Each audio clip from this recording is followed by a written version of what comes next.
जय सिया राम दोस्तों। रावण एक ऐसा नाम जो सुनते ही सभी के मन में क्रोध और तिरस्कार की भावना पैदा होती है। और वो इसलिए कि रावण ने माँ जानकी का अपहरण किया था, उन्हें वो लंका लेके गया था और वो माँ जानकी से विवाह करना चाहता था। आगे की बात हम सबको पता है कि प्रभु श्री राम लंका जाते हैं, रावण को निर्वाण देते हैं और माँ जानकी को लेके अयोध्या वापस आ जाते हैं। रावण के इसी कृत्य और दुर्बुद्धि के कारण शायद आज तक कोई अपने बेटे का नाम रावण नहीं रख रहा होगा।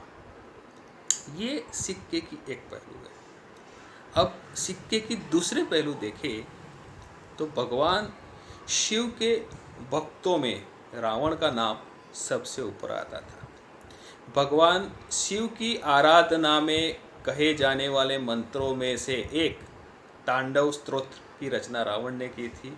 भगवान शिव का स्थान कैलाश पर्वत रावण एक हाथ से उठा लेता था और रावण अपने सिर काट के भगवान शिव को चढ़ाता था। तो इतना बुद्धिमान, इतना बलशाली, इतना बड़ा शिव भक्त क्या सही में इतना बेवकूफ़ था कि वो माँ जानकी का अपहरण करके लेके गया उनसे विवाह करने के लिए? तुलसीदास जी कृत रामचरितमानस में ये स्पष्ट उल्लेख है कि जब माँ जानकी का स्वयंवर हुआ जनकपुरी में, जहाँ ऐसी शर्त थी कि भगवान शिव का धनुष जो तोड़ेगा उससे माँ जानकी का विवाह किया जाएगा, वहाँ दो आदमी ऐसे थे जो धनुष यज्ञ में गए तो ज़रूर, लेकिन उन्होंने धनुष तोड़ने की बात तो दूर, धनुष को छूने तक की चेष्टा नहीं की और सिर्फ दूर से प्रणाम करके वापस चले गए। वो दो व्यक्ति थे, रावण और बाणासुर। क्यों? क्योंकि रावण जानता था कि माँ जानकी कौन है।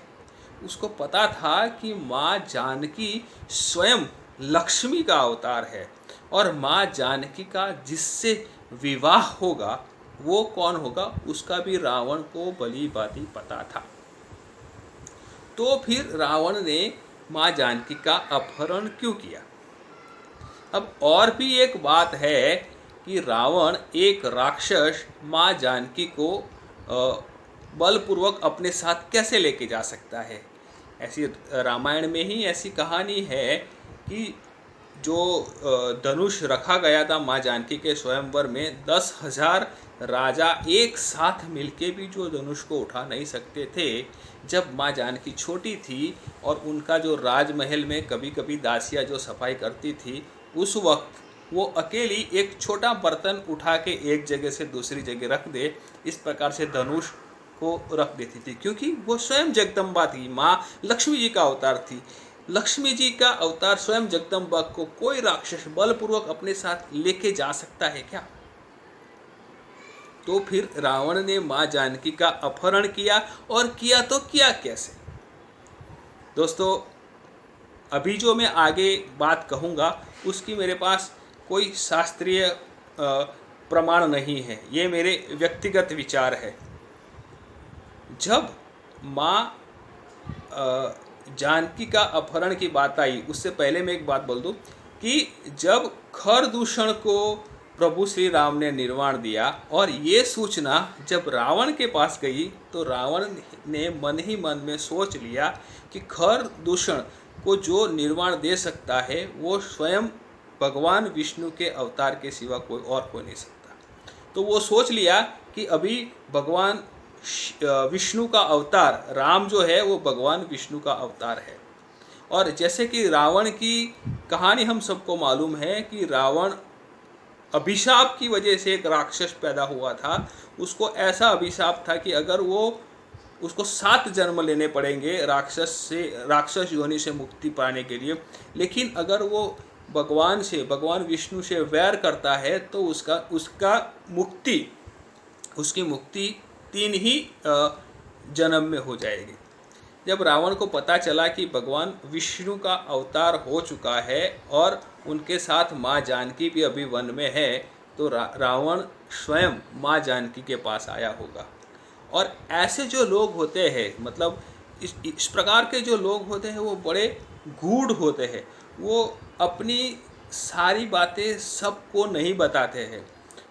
उनके सारे कार्यों का मकसद वो सब लोगों को नहीं बताते हैं। जब तक कोई आधिकारिक उचित व्यक्ति नहीं मिलती वो अपना दिल नहीं खोलते हैं।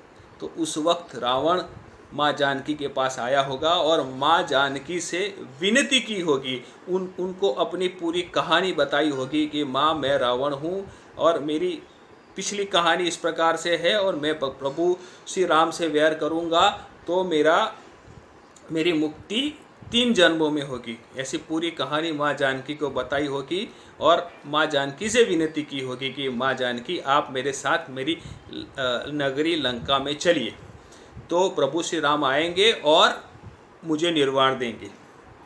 तब माँ जानकी ने कहा होगा कि आपको तो प्रभु श्री राम से सिर्फ मृत्युदंड ही चाहिए, तो उसके लिए मेरा लंका में आने की कोई ज़रूरत नहीं है। आप इधर ही मुझे अपहरण करने की चेष्टा कीजिए, प्रभु श्री राम आपको इधर ही मृत्युदंड दे देंगे।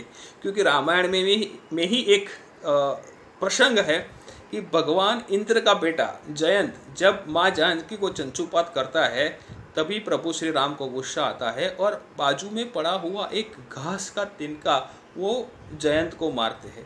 जयंत उधर से भागता है, तीनों लोग में सहायता के लिए लोगों से विनती करता है, कोई सहायता नहीं करता। आखिरकार वो नारद जी के पास जाता है। नारद जी उसे सलाह देते हैं कि तूने जिसका अपराध किया है उसी से जाके क्षमा मांग, तभी तेरा कुछ हो पाएगा। जयंत वापस आके माँ जानकी के पैरों में गिर जाता है और उनसे क्षमा मांगता है। माँ जानकी आखिरकार तो एक माँ ही है, उनके दिल में करुणा आती है और वो प्रभु श्री राम को उनको क्षमा करने के लिए कहते हैं। प्रभु श्री राम उसी तिनके से जयंत की एक आँख फोड़ देते हैं और उसे क्षमा कर देते हैं। तो माँ जानकी कहती होगी कि जयंत ने मुझे थोड़ा चंचुपात किया था, उसमें भी प्रभु राम ने गुस्से से उसकी आँख फोड़ दी थी, तो आप तो मुझे अपहरण करने की चेष्टा कर रहे हैं, तो आपको तो इधर ही मृत्युदंड मिल जाएगा। उसके लिए मुझे लंका में आने की कोई आवश्यकता नहीं है। तब रावण ने जो बोला होगा ये असली रावण है। तब रावण ने माँ जानकी को प्रणाम करते हुए बोला होगा कि माँ इसमें कोई दो राय नहीं है कि प्रभु श्री राम मुझे इधर ही निर्वाण दे देंगे और मेरा मोक्ष हो जाएगा। लेकिन अगर मेरा मोक्ष इधर ही हो गया तो मेरे साथ जुड़े मेरे अगणित राक्षस जो लंका में निवास कर रहे हैं उनका क्या? मेरे कारण जो जिस नगरी को अपवित्र माना जाता है मेरी लंका नगरी, उस नगरी का क्या?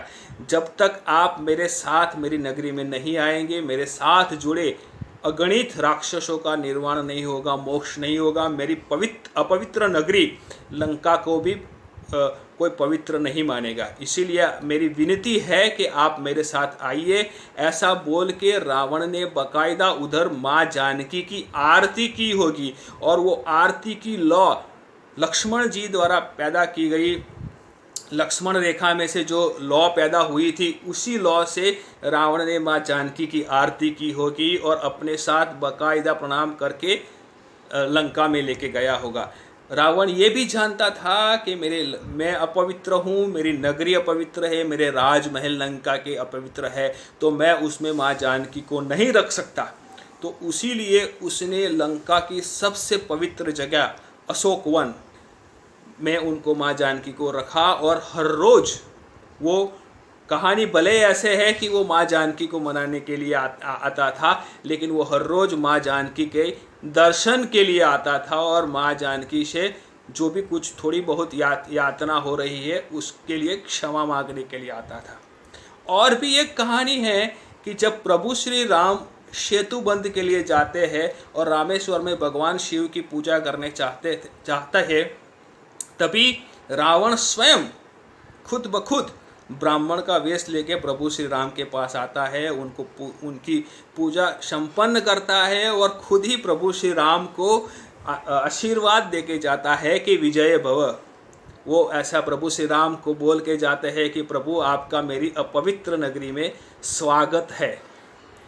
रावण की ये बुद्धि, रावण की ये परोपकारिता, रावण की ये शिव भक्ति, रावण की ये लोगों अपनी अपवित्र नगरी को पवित्र करने की एक चेष्टा, ये सारे जो गुण हैं वो किसी एक व्यक्ति में शायद न पाए जाए, और इसीलिए शायद आज तक कोई अपने बेटे का नाम रावण नहीं रख रहा होगा, ऐसा मेरा व्यक्तिगत रूप से मानना है। जय श्री राम।